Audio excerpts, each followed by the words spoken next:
એ વિદ્યાર્થી મિત્રો 10.3 પણ આપણે ગણી દઈએ. શું કહે 7⁻2 નો વ્યસ્ત ખાલી જગ્યા છે. હવે વ્યસ્ત હોય એટલે શું હોય? અહીં 7⁻2 હોય, અહીં નીચે 1 હોય એટલે 1 ઉપર આવો અને 7⁻2 હોય એ નીચે આવો. ઓકે, આ ઉપર જાય એટલે 7⁻2 થઈ જાય એટલે આવો જવાબ આવો 7⁻2.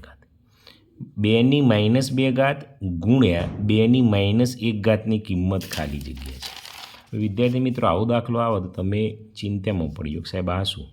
તો કંઈ નહીં કરવાનું. 2⁻2 એટલે 1/2² થાય ગુણ્યા 2⁻1 એટલે 1/2² થાય. બરાબર છે. હવે અહીં જુઓ 1 એકા 1 અને 2 અને 2 1 એટલે 2 3 થઈ. તો 1 2 3 એટલે 2 3 વખત ગુણાકાર 2 2 2 2 દુ 4 દુ 8 1/8 આવો. કેટલો આવો? 1/8. તો અહીં લખી દઈએ 1/8.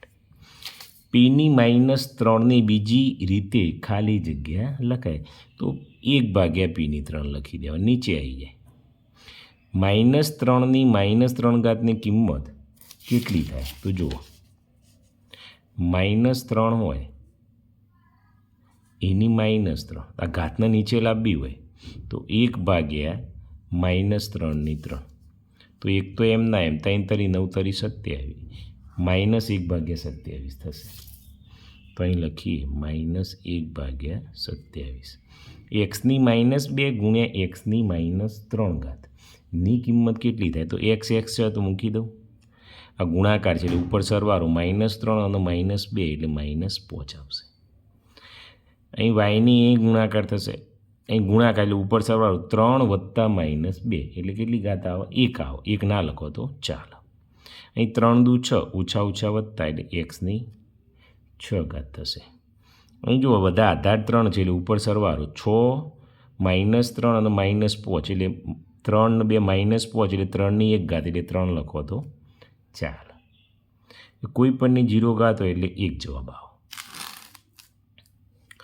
એની -8 અને એની 10 એટલે ગુણાકાર છે એટલે એની 2 ઘાત આવશે. ઉપર સરવાળો થઈ જાય. બરાબર છે. 1/3 -2 આ તમને ગણાવવું જરૂરી છે. જુઓ 1/3 એની -2. હવે આને માઇનસની જગ્યાએ પ્લસ કર્યું હોય તો આ ફેરફાર થઈ જાય 2/1 એની 2 ખ્યાલ આવ્યો તમને? હવે વિદ્યાર્થી મિત્રો શું થશે? તો 10મા દાખલામાં તમે જોશો તો 2/2 એટલે 2/2 એટલે 4, 1ની 1 એટલે 1 એટલે સીધો લખવો હોય તમે 4 તો વિદ્યાર્થી મિત્રો 11માં શું થશે? વિદ્યાર્થી મિત્રો 4 લખી શકો છો. ચલો 12માં -3 -2 તો જુઓ 1/-3 આ માઇનસ છે નીચે કરો એટલે 2 થાય એટલે 1નો વર્ગ 1 જ થશે. બરાબર છે. 3નો વર્ગ 9 એટલે 1/9. -5/6 ભાગ્યા -5/8 ભાગાકાર એટલે બાદ બાકી થાય અને બાદ બાકી થશે વિદ્યાર્થી મિત્રો તો શું થશે? -5ની -2 થશે એટલે 1/25 આવશે. અહીં સાદુરૂપ આપવાનું છે. જુઓ 3ની -5 ગુણ્યા 3ની 3 એટલે 3ની કેટલી આવો? અહીં ગુણાકાર છે એટલે 3ની -2 આવો અને આ ભાગાકાર છે એટલે બાદ બાકી થશે. બીજા -2 એટલે +2 આવશે એટલે કોઈ પણની 3ની 0 થશે અને 3ની 0 એટલે 1 આવશે. તો 14માં કેટલું આવો વિદ્યાર્થી મિત્રો? 1 આવી જશે. 15માં -2ની અહીં જુઓ 15માં -2ની 3 છે ગુણાકાર છે એટલે વત્તા -0 થશે એટલે કોઈ પણની 0 ઘાત એટલે 1 આવશે. 3/2 -2 તો આ માઇનસ ઘાત કાઢવી હોય ને આપણે તો આને ઉલટાઈ દેવાના 2 ઉપર 3 નીચે અને ઉપર 2 એટલે 2નો વર્ગ 4 અને 3નો વર્ગ 9 એટલે કેટલો આવો? 4/9. પ્રમાણિત સ્વરૂપમાં તો 2.1 તો લખી દેવાના ગુણ્યા 10ની એવું જુઓ આ બાજુ જાય છે માઇનસ આવશે 1 2 3 4 5 6 તો -6 આવશે. ઓકે, ખ્યાલ આવે છે તમને બધા? ખ્યાલ આવતો હોય તો કોમેન્ટ અવશ્ય કરજો. હવે જુઓ અહીં 1.25 ગુણ્યા 10ની જો કેટલી થાય છે જોજો 1 2 3 4 5 6 7 તો -7 આવશે. ઓકે, ચલો જોઈ લઈએ આગળ. પછી આવા MCQ છે. ચલો જુઓ, 5ની -3 એટલે કેટલા? 5ની -3 હોય ને તો આને ધન કરવા હોય ને તો 1/5ની 3 તો 1 5ની 3 એટલે 125 છે. એવું આવી રહ્યો જુઓ, તો 1/125 1/8 એટલે 8ની -1 એ ઉપર જાય એટલે માઇનસ થઈ જાય. ઓકે, આ 2 એકા 2 એટલે -3/3 9 આવે. આ રહ્યું બધું એની ઉડી જાય એટલે 1 થઈ જશે. ચોથામાં, પાંચમામાં જુઓ તો 2 એકા 2 ઉપર જાય 2 દુ 4 આવશે. છઠ્ઠામાં તમે જુઓ 3 દુ 6 માઇનસ અને 3 દુ 6 માઇનસ બધું શું થઈ જશે? ઉડી જાય વિદ્યાર્થી મિત્રો, બધું ઉડી જાય એટલે વધે 1. અહીં તમે જુઓ તો ભાગાકાર કરો તો -6 જશે એટલે 1/x આવશે. સાતમાં,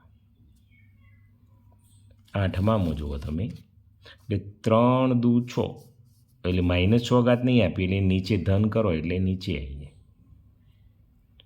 અહીં 3 દુ 6 માઇનસ આપેલી છે તો એ જ જવાબ. આ બધું ઉડી જાય એટલે શું વધે? 1 વધે. 10માં, 11માં જુઓ 3 દુ 6 ઉપર જાય એટલે ધન 6 થઈ જશે. 12માં જુઓ તમે તો 3નો વર્ગ 9 ઉપર આવશે, 9/4 આવશે. ઓકે, હવે અહીં જોઈએ ત્રીજામાં 1/3ની -1/2 ગુણ્યા 2 એટલે 2 એકા 2 એટલે 3 1/3ની 2 એટલે ઉપર જશે એટલે 9 આવે. બરાબર, C આવશે. ચલો બીજું જોઈએ, -2ની 3 ગુણ્યા -2ની -3 તો 3 વત્તા કોઈ પણની 0 એટલે 1 થઈ જશે. તો બીજામાં શું આવશે? એ આવશે. ત્રીજામાં જુઓ તો xની 5 અને 6 ઉડી જાય એટલે 1 આવે. ચોથામાં જોઈએ તો શું આવશે? અહીં 2 એટલે -4 અને આ ઉપર જાય 16 આવશે. બરાબર છે. પાંચમામાં જોઈએ, પાંચમામાં તો કોઈ પણની 0 એટલે 1 આવે તો આપણને ખબર છે. છઠ્ઠામાં 3ની 10 ઓછા 2 એટલે 3ની -2 3ની -2 નહીં એટલે 3નો વર્ગ એટલે 1/9 આવશે છઠ્ઠામાં. સાતમામાં જુઓ તમે તો બદલાઈ જાય, 9નો વર્ગ 81 એટલે D થશે. કોઈ પણની 0 એટલે 1 થશે. આઠમામાં, નવમામાં જુઓ તો 2 એકા 2 એટલે 2નો 4 xનો 2 દુ વર્ગ છે ને એટલે 2 દુ 4 થશે અને 4 એટલે xનો વર્ગ ભાગ્યા 4 આવશે. D તમે જુઓ એટલે 3 ચોક 12 અને xની -2 થશે વિદ્યાર્થી મિત્રો, એટલે એ આવશે. ઓકે, હવે જુઓ એની 3 ગુણ્યા એની 4 એટલે 3 અને 4 7 બરાબર છે. તો એની 7 એટલે ખરું છે. અહીં જુઓ એમ ભાગ્યા કરો એટલે બાદ બાકી થાય. બરાબર, આ નિયમ સાચો છે. આ એ ગુણાકાર થાય, સાચો છે. આ ખોટું છે કારણ -2 આવે, ચોથું ખોટું પડશે. પાંચમું જુઓ તો 6 ને 4 10, 10માં 10 જાય 0 બરાબર 1 આવો. અહીં તમે જુઓ છઠ્ઠામાં તો 15 ને 15 આ ખોટું છે. સાતમામાં જુઓ તો એની -4 વર્ગ થશે એટલે સાતમું ખરું છે. આઠમામાં જુઓ વિદ્યાર્થી મિત્રો તો 2 દુ 4 દુ 8 દુ 16 દુ 32 ઉપર જાય બરાબર છે. નવમામાં જુઓ તો નવમામાં ખોટું છે. દસમામાં જુઓ તો 5 દુ 10 આ સાચું છે. ઓકે, એ વિદ્યાર્થી મિત્રો તમારો સ્વાધ્યાય છે પૂરું થયું.